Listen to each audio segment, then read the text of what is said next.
তবে জীবন চলার পথে বিভিন্ন জায়গায় বিভিন্ন চ্যালেঞ্জ আসবে।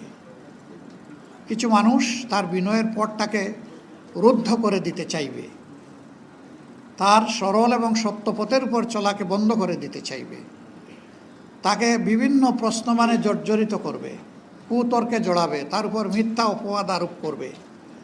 এরকম যদি কোথাও কারোর সাথে মোলাকাত হয়ে যায়, প্রথমে বিনয়ের সাথে সহজ সরলভাবে তার সাথে আলাপ হবে। যদি মনে হয় যে সে তো হার মানার লোক না, সে যে কোনো মূল্যে সত্য মিথ্যা হোক সে জিততে আসছে, এই ক্ষেত্রে আল্লাহ তাআলা সমাধান দিয়ে ঔষধ দিয়ে বলছেন, এখানে ঔষধ হলো সালামা, ওর শান্তি কামনা করে এখান থেকে চলে যাওয়া, আল্লাহর দেওয়া মূল্যবান সময়কে নষ্ট না করা। ওলামা হজরত, আপনারা চলতে গিয়ে দেখবেন চলাফেরায় যে দিনের ব্যাপারে অনেকেই সেই রকম চ্যালেঞ্জ ছুড়ে দেবে।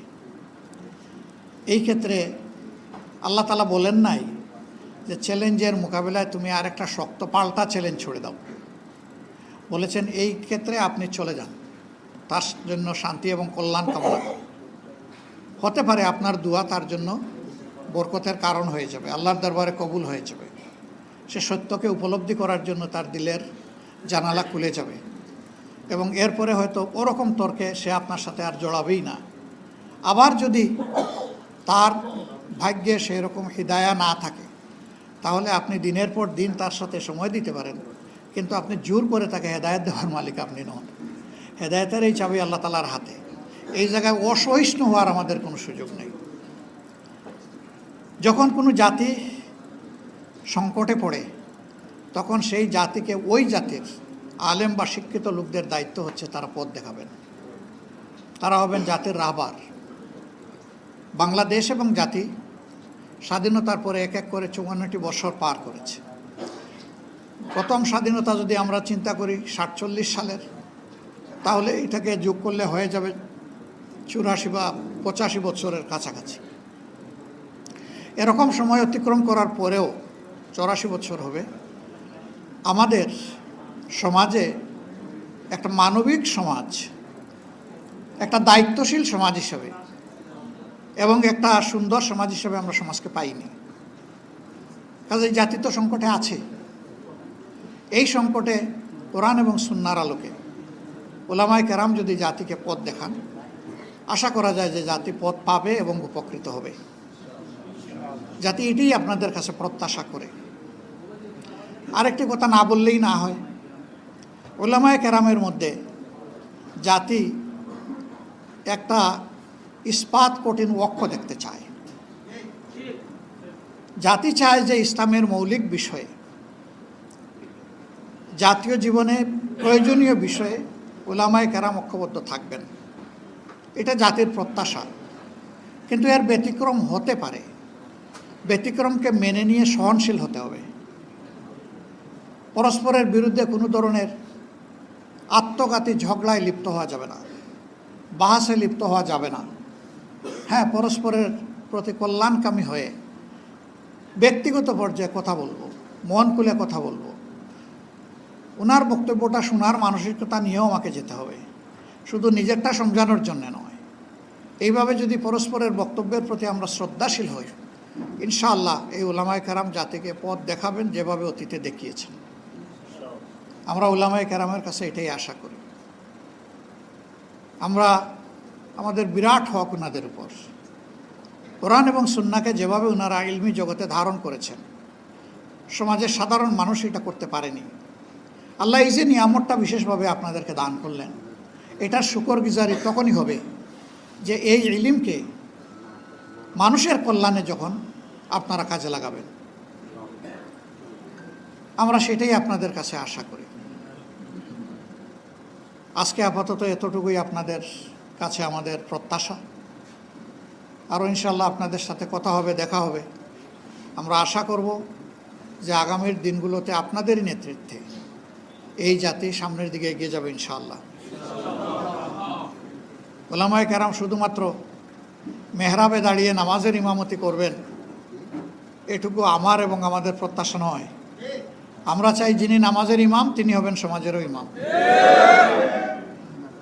নামাজের ইমামের ইমামতিতে যেমন মসজিদের ভিতরে আল্লাহর বিধান অনুযায়ী নামাজ কায়েম করার কারণে শান্তি প্রতিষ্ঠিত হয়েছে। ঠিক এই মুত্তাকি মানুষগুলা যদি সমাজে নেতৃত্ব দেন তাহলে সমাজেও ইনশাল্লাহ শান্তি কায়েম হবে। যে মানুষগুলা শুধুমাত্র আল্লাহকে ভয় করে চলবে, জীবনের প্রত্যেকটি ব্যাপারে অধীনস্থ এবং সহকর্মীদের ব্যাপারে ভীত সন্ত্রস্ত থাকবে। আমাকে হুঁশিয়ার করে দেওয়া হয়েছে, কুল্লুকুম রাই ও কুল্লুকুম মাসউলুন আলা আন রিয়ায়াতিহি আন রাই,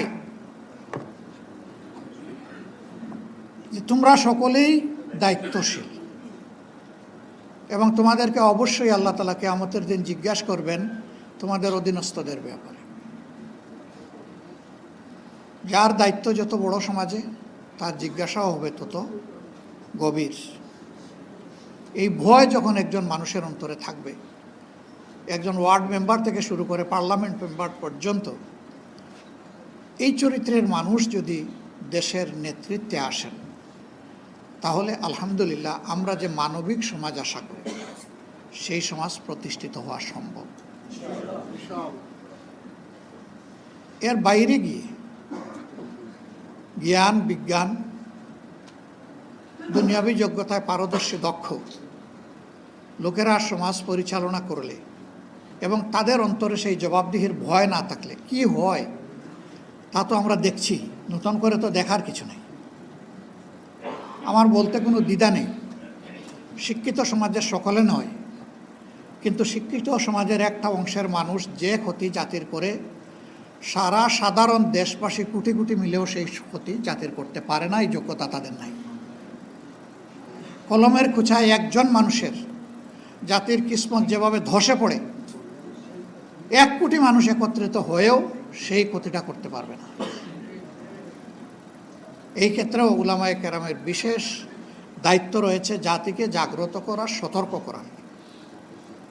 আপনারা সেই খেদমত আঞ্জাম দিবেন আমরা আপনাদের কাছে আশা করি। কোরআনের আলোকে, কোরআনের গল্পই মানুষের জন্য যথেষ্ট। এখানে আহসানুল কাসাস আছে, সুন্দর সুন্দর জীবন ঘনিষ্ঠ গল্প আছে। এই গল্পগুলো মানবজাতির জন্য আল্লাহর পক্ষ থেকে নিয়ামত হিসাবে উপহার,